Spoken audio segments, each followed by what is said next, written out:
After 34 days of war inside Ukraine, is a breakthrough between Russia and the country it has invaded finally on the table and on the cards? There's been something of a breakthrough in Russia-Ukraine peace talks that were held in Istanbul today, the 6th round that happened.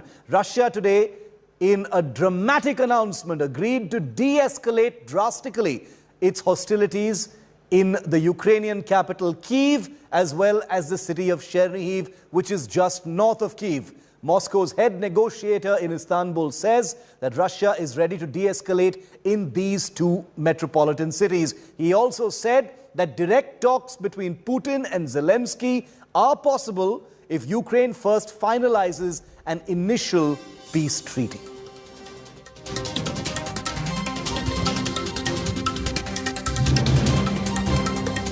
First tell you what the facts on the ground really are, because this is a situation where you've had 34 days of non-stop violence inside Ukraine, widespread devastation, thousands of lives lost on both sides, especially civilians in Ukraine. But now you've got Russia saying we're willing to end or drastically reduce hostilities in at least two cities. What are the promises, but what is the actual reality? Russia says it will reduce hostilities in Kyiv and Chernihiv. But the reality check is the bombings are happening in an untold fashion in places like Mariupol, in Kharkiv, and the western city of Lviv. The second thing that Russia says is that there is a meeting now that's now possible between Putin and Zelenskyy.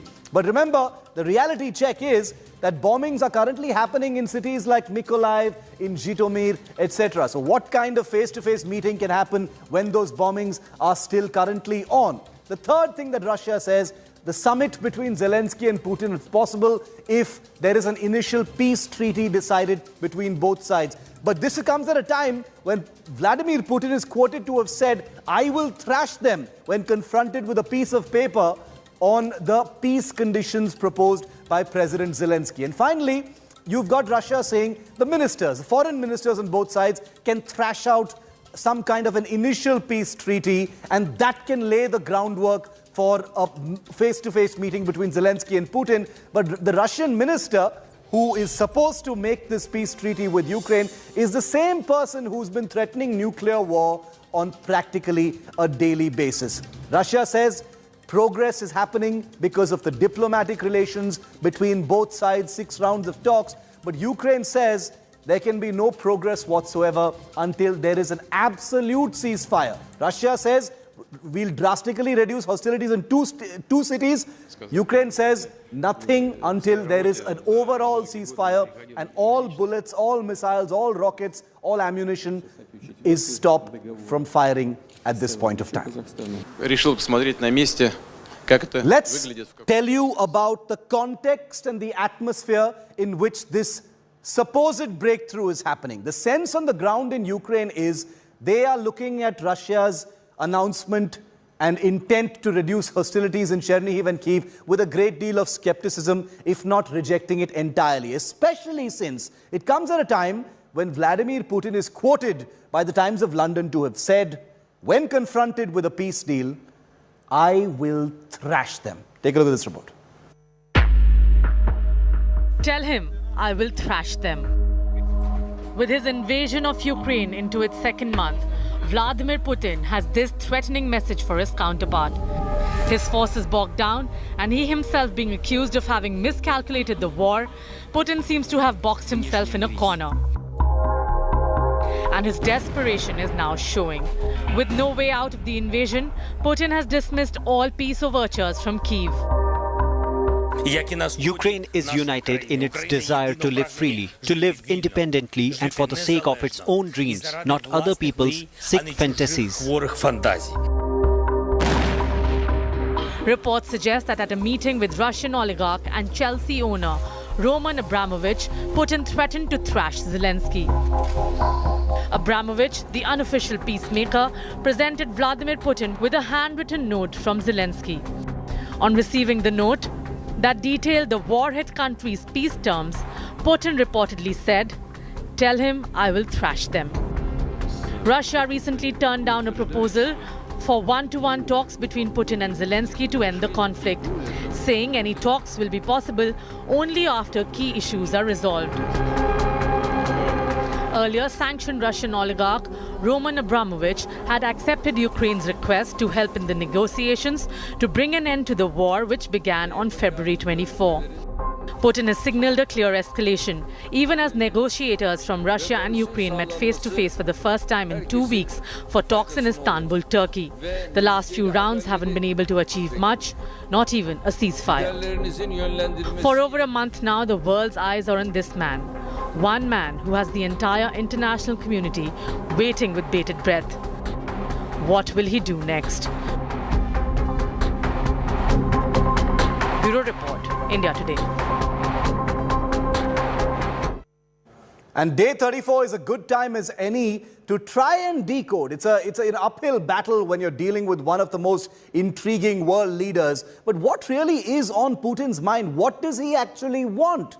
With this, peace proposal, this de-escalation proposal that's on the table now, ever since Vladimir Putin sent his army to invade Ukraine, there's been so much speculation over what does he actually want and what does he want to achieve. Pundits around the world have been speculating on what his game plan is. Experts have suggested a reason and many a scenario of what the outcome of the war in Ukraine will be according to Putin's worldview. But at every turn, it seems that Putin has a larger plan that goes just beyond Ukraine. This war may just be a signal, a mere indication of what Putin actually wants to achieve. We try and answer both those questions in this report.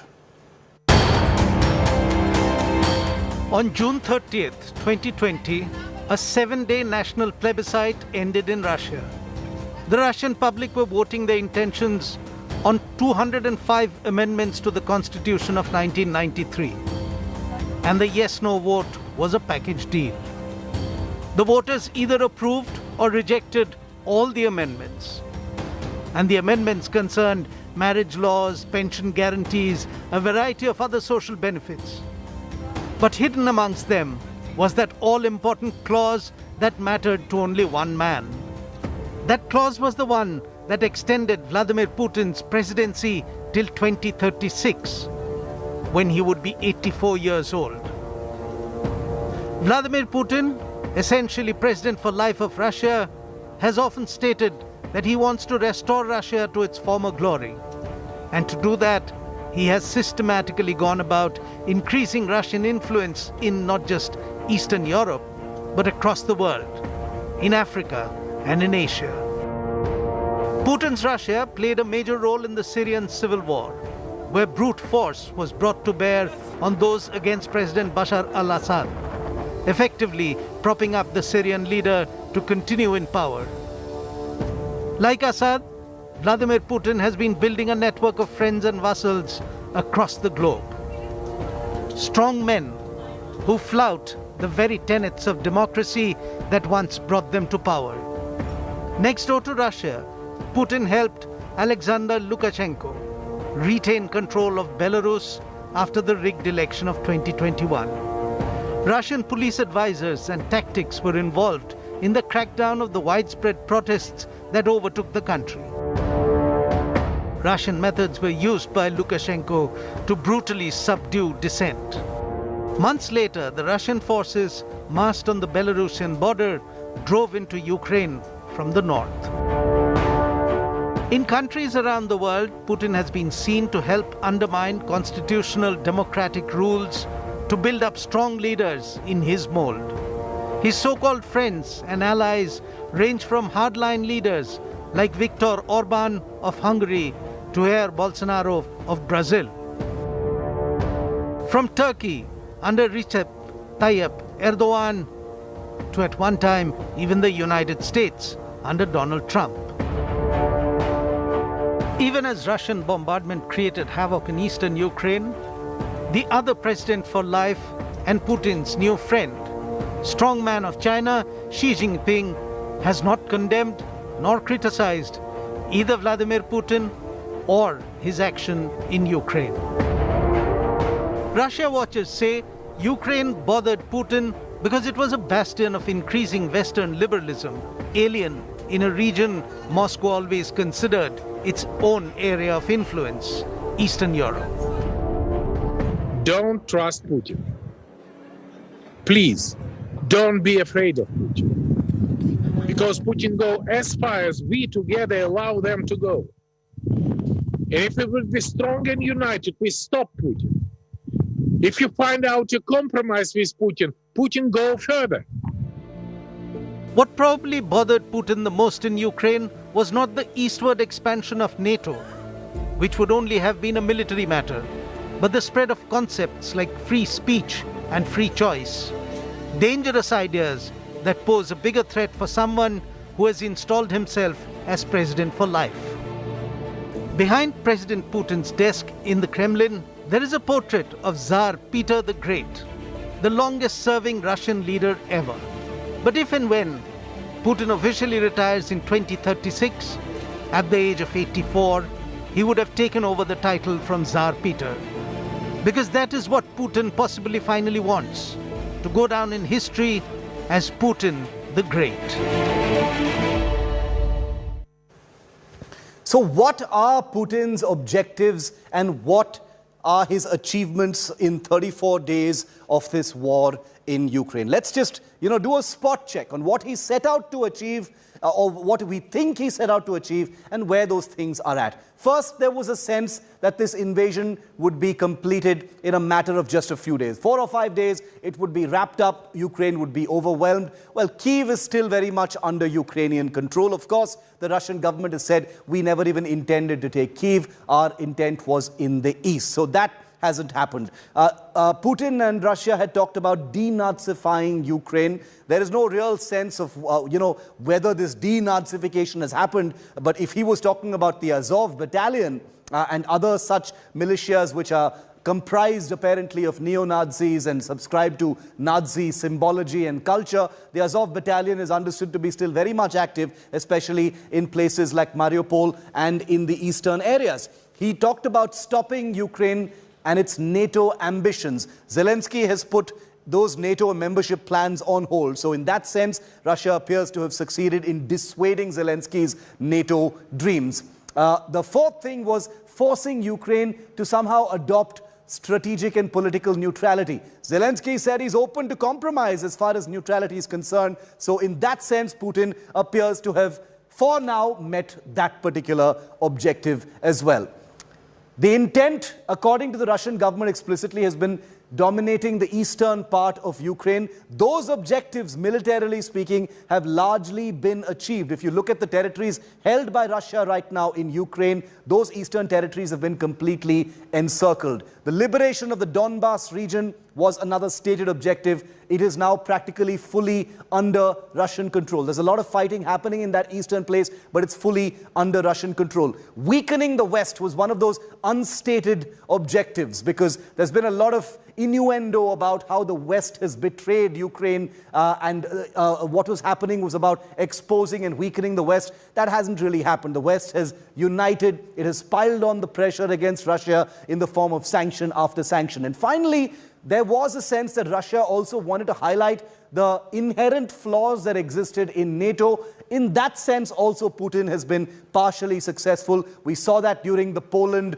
MiG-29 fiasco and the intent to supply them to Ukraine. NATO's inherent flaws and inadequacies, really, structural sort of drawbacks were very much revealed in front of the entire world, and that was an embarrassment both for the United States as well as for NATO. Let's get a perspective this evening from both sides. We have Tatiana Kukhareva. She's deputy head of Sputnik News in Moscow. We also have Olga Vorozbhyt. She's a Ukrainian journalist. Welcome to you both. I'm not going to be conducting this discussion as a face-off. I only want to get your views independently on a day when it looks like, for the first time in 34 days, there is some kind of a talk of de-escalation.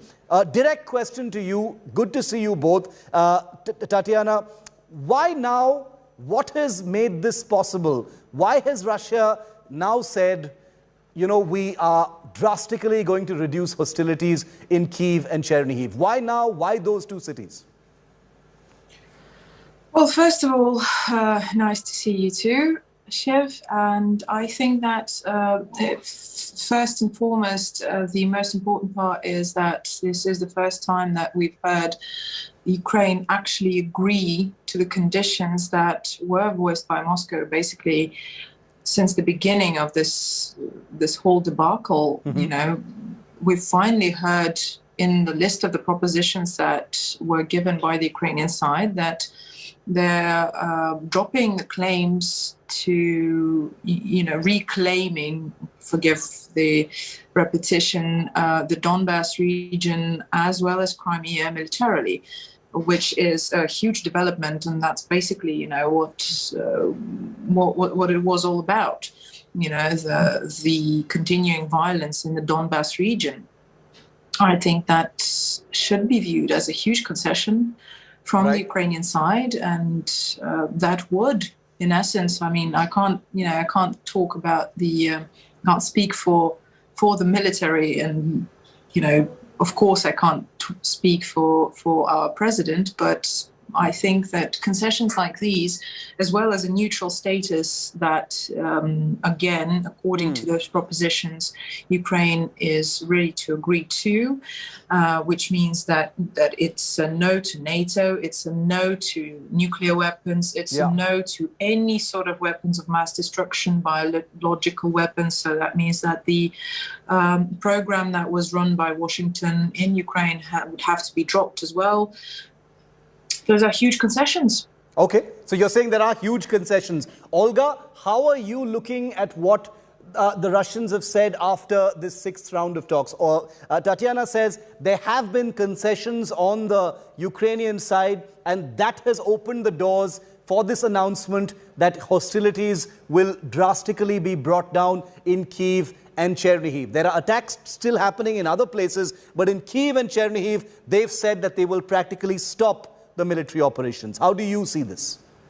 Well, firstly, we don't see that they fully stopped these operations. This is the first point. And the other point is, it's difficult to say that Putin did not intend to take Kyiv. Why does his military and his troops were attacking Kyiv? Why were we had so severe fights around Kyiv in Irpin, in Bucha? So if these are the Kyiv, the small towns around Kyiv. So what were they doing there exactly? So they were trying to get there, and they were severely just repelled by Ukrainian army, and we see this. And they now are trying, as we see it, trying to regroup their armies to have at least some success.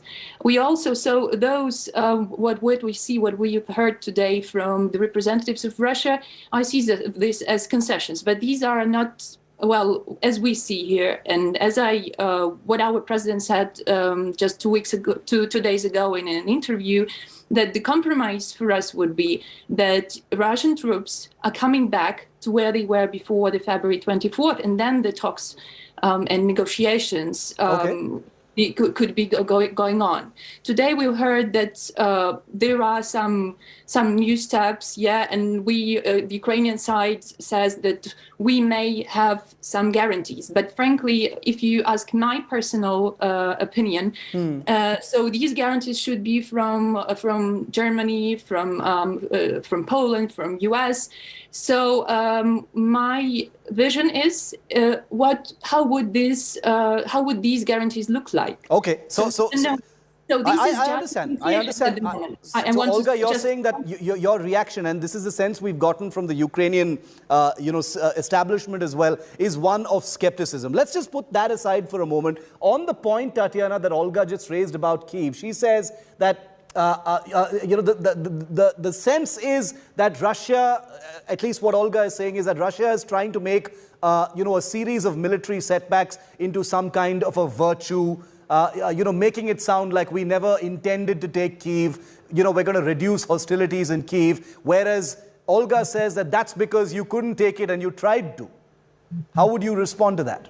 Oh, of course they did. And we do know also, sorry to interrupt, we do know also that the Ministry of Defense of Russia had said that, a couple of days ago that there was no intention to take Kyiv as well. So, yeah, respond. There was no intention to take Kyiv. I mean, they were bombing the military installations.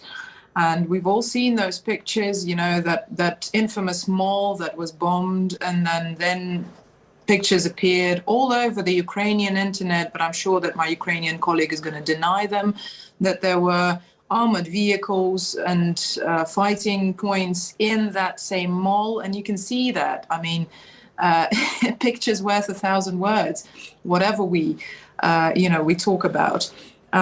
Look, it's very plain and simple. I mean, Mariupol is also proving to be very difficult, but the intention was to take it, and it is being taken. However difficult it might be, and we know that the Azov battalion is going to fight until the death, because they know what they're facing if they get captured. They're facing a trial for all the monstrosities that they've been committing. The videos are all over the internet. I know you've seen them, Shiv. Yeah. Those videos I sent, I mean, we've literally it even made it into the American media, which is astonishing that they're admitting to those crimes. And those crimes are documented in the UN as well. Okay. Look, if they wanted to take Kyiv, it would have been the same story, but it's a big city. There's a lot of civilian population in there. And again and again and again, the Russian military has not been targeting civilian population. They've been trying to avoid civilian casualties at all costs, which is exactly why Kyiv was meant to be surrounded, not taken. Those are two very different concepts. I want to move to the next point of what Russia said. Sorry, may I answer just Olga, because... you can respond. I saw you making an expression at what Tatiana said. So I'll give you 30 seconds to respond to that, and then I'll go to the next point. Olga. Yeah, just because one point is that atrocities which were done by the Russian army, and Mariupol is also a big city, like 500,000 people there. So it's also a pretty big city, and how Russia was shelling residential areas, this all is also written down. We have appealed about this, and we have also lots of evidences. So what Tatiana is speaking and what you're doing is that the country that invaded my country, and you're just putting my word against the country, against the representative of the public state media of the country that just invaded my country. So we're just like opposing one another. She talks about that if we want to invade, we would invade. If we want to take, we want to take. So this is not the point. They were killing people. Russian army was killing people. And what you were talking about now, just they were sieging Ukrainian towns, Ukrainian cities. They were trying to get to Kyiv. They were repelled. They were not able to get to Mariupol because there was severe repelling of them. So they were just banning people to get out through humanitarian corridors. Okay. So I'm now in the Western Ukraine where we have lots of people who came from Mariupol. I heard their stories. I've seen this and lots of this information also in the media as well. And this is... No, absolutely. The devastation and damage in civilian areas is plain for for people to see. There are images coming from everywhere. India Today has got reporters on the ground. India Today's Foreign Affairs editor is about to reach Mariupol. We'll have a first-hand reporter on the ground. But I don't want to get caught into this face-off between both sides. I want to try and discuss more substantive issues on a day when we are, for the first time, hearing the word de-escalation.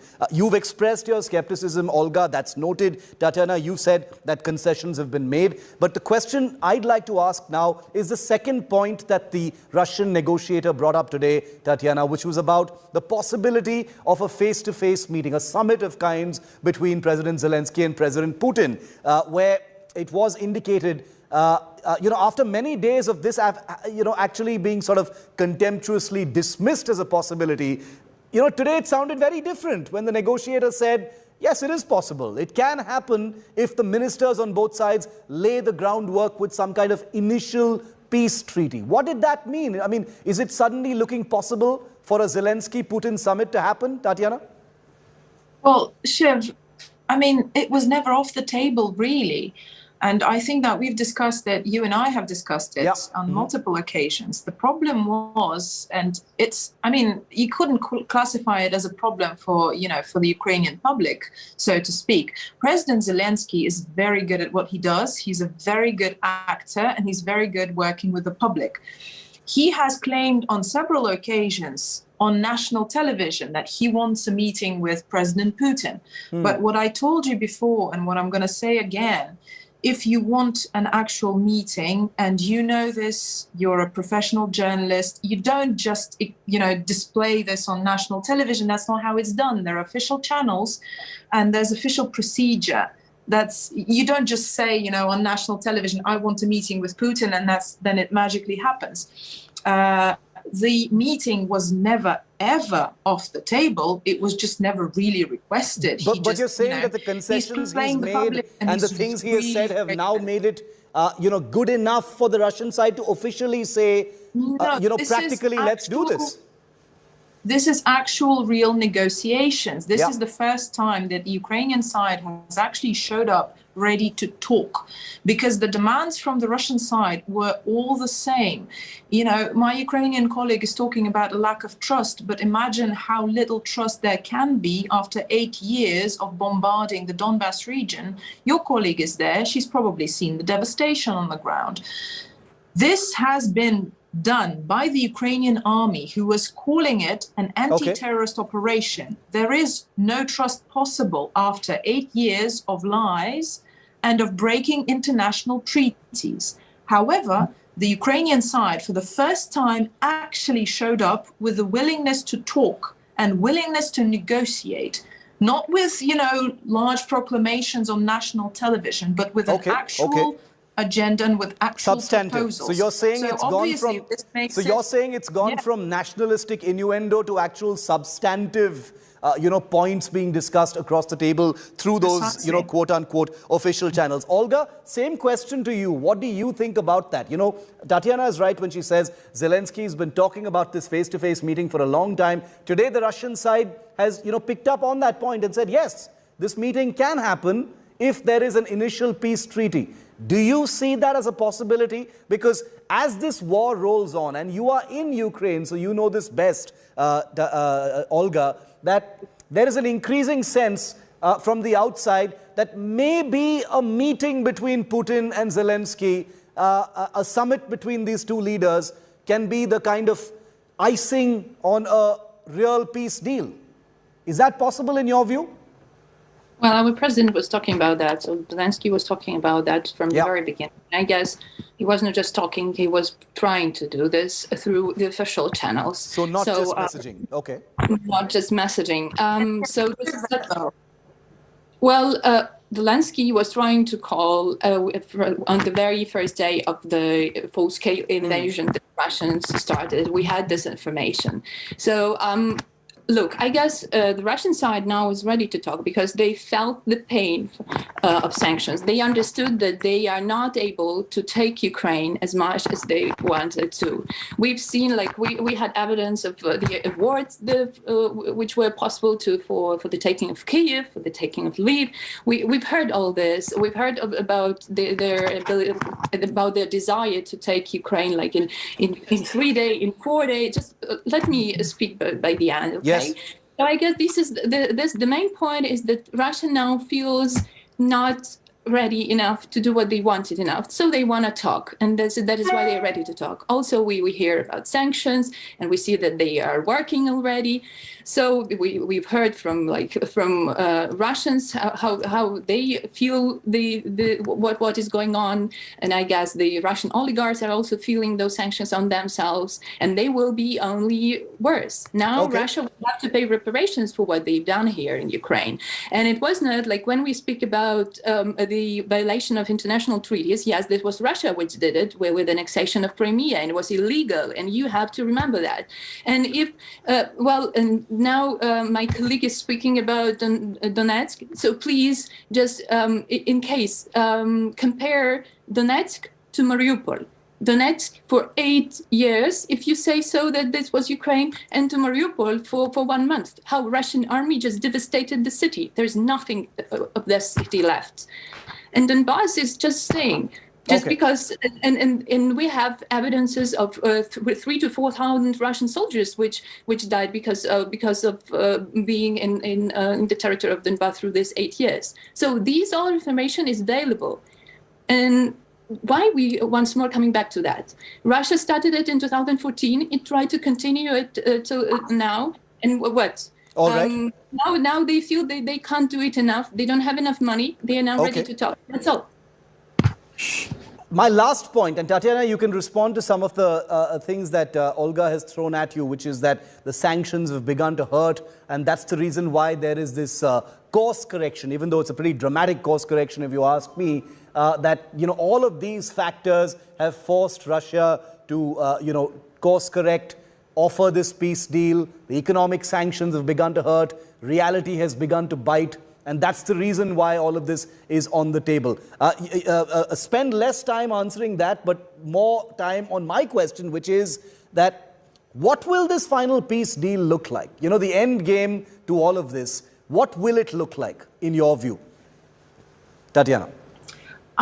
Shiv, I'm terribly sorry because, I'm not quite sure how I feel about, the Ukrainian journalism right now, because this is literally the most, I'm not even going to justify this with an answer, because I've heard this, it's fantasy land. That's what they're talking about, the plight of the Ukrainian people and the hurt of the sanctions. We don't have, lines outside our stores, but Europe does.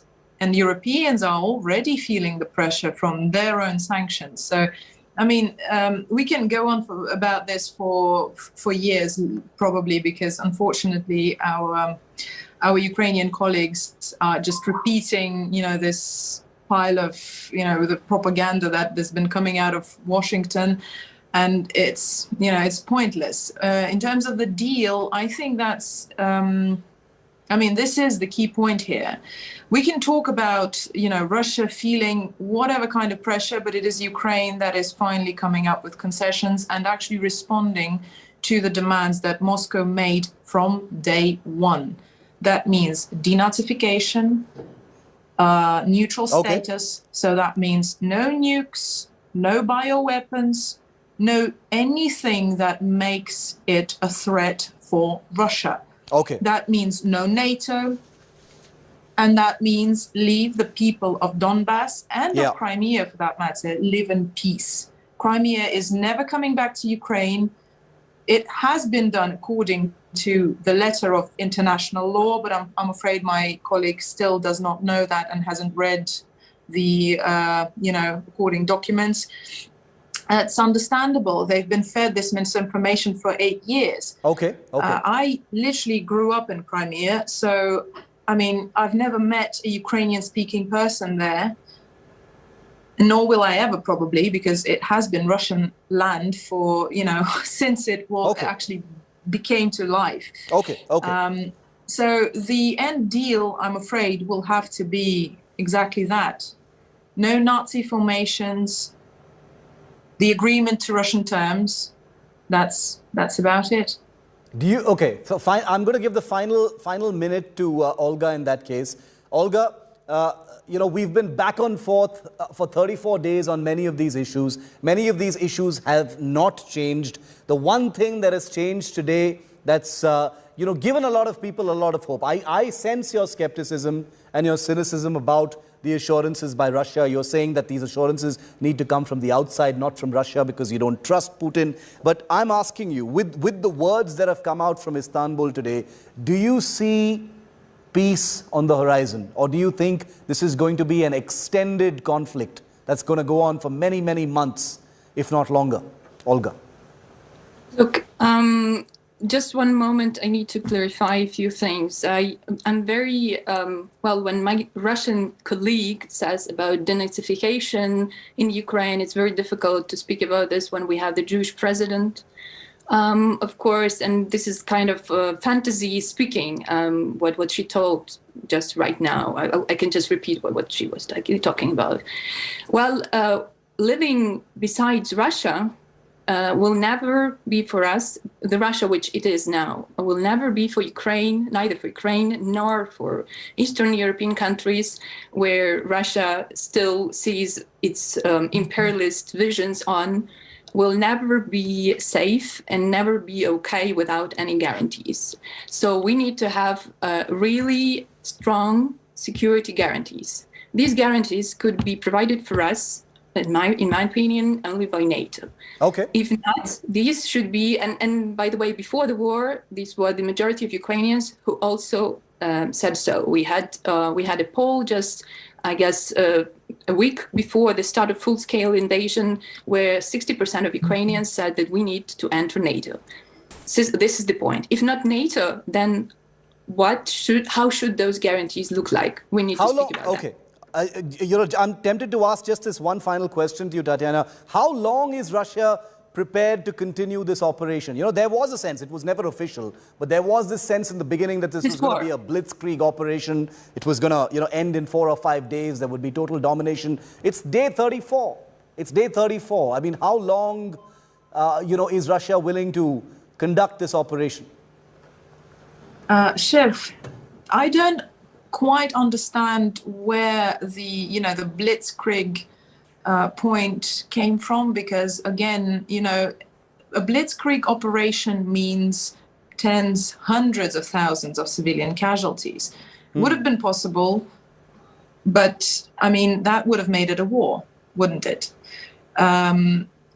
It's a terrible idea to even entertain it. There are thousands of civilian casualties and damage in civilian areas. Hundreds of thousands of, you do know what I'm talking about. That means bombing it to the ground and literally killing the majority of the civilian population. That's not what it was about, was it? So that would have been a blitzkrieg operation, but that was not, that was never the issue here. The issue here was destroying the Nazi formations. And I love the fact that we're still clinging to the fact that President Zelenskyy is a Jew. That is not an explanation, nor does it automatically absolve him and the Nazi battalions of all the crimes that were committed. I do believe that it will continue for as long as it takes. There is no sense of losing morale. If anything, the country has united against the, behind the president, I beg your pardon, greatly, especially in the sense of, the incredible media campaign that is going on outside of our country to try and paint every single Russian person as a villain.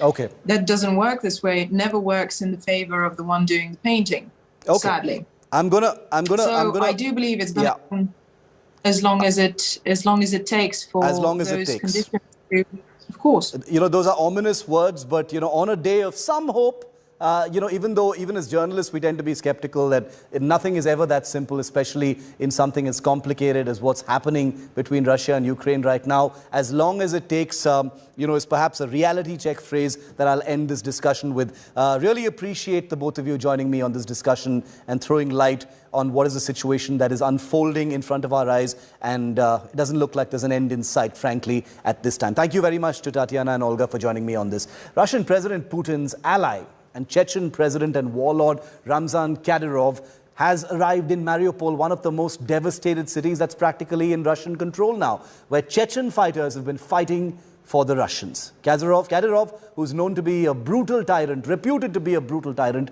has been accused of several human rights violations. Who is this dreaded Chechnyan leader, pro-Putin leader, who is in Mariupol fighting for the Russians? Take a look. We introduce you to Chechen leader Ramzan Kadyrov.